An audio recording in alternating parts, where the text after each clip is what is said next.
নমস্কার বন্ধুরা।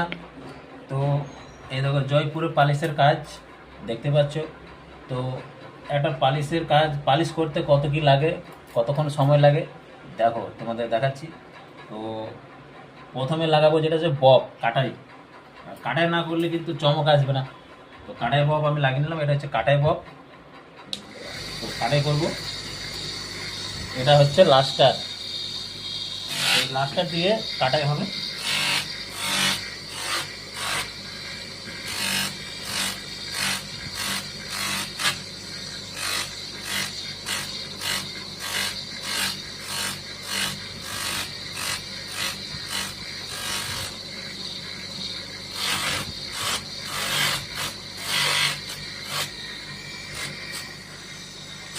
তো আমি কাটাই করে নিয়েছি কাজটা।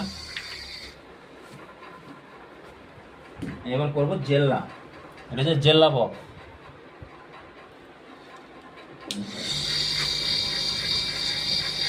এটা হচ্ছে লুজ, গ্রিল লুজ দিয়ে কাজটা জেল্লা হবে।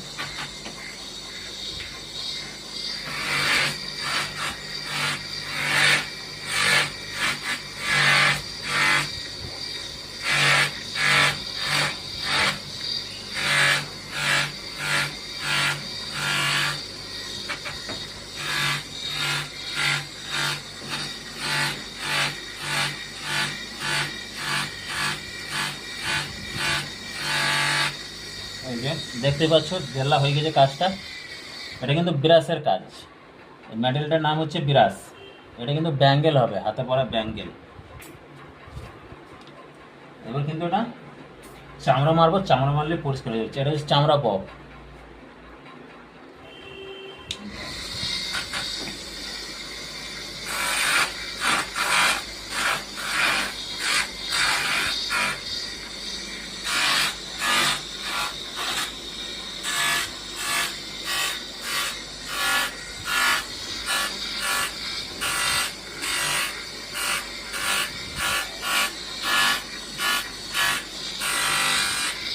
তো এই যে চামড়া মারলাম, দেখতে পাচ্ছ কীরকম চমক মারছে কাজটা, কীরকম জেল্লা। তো এটা কিন্তু হাতের ব্যাঙ্গেল হবে, এখানে হাতে পরা হবে, ব্যাঙ্গেল মোড়ানোর পর হাতে পরা হবে। আর দেখতে পাচ্ছ যে কত জিনিসপত্র লাগে একটা কাজ পালিশ করতে। তো ভিডিওটা ভালো লাগলে অবশ্যই যেন একটা লাইক দিয়ে দিও এবং কমেন্টে জানিও। তো এই পর্যন্তই আজকের ভিডিও, দেখা হচ্ছে পরবর্তী ভিডিওতে।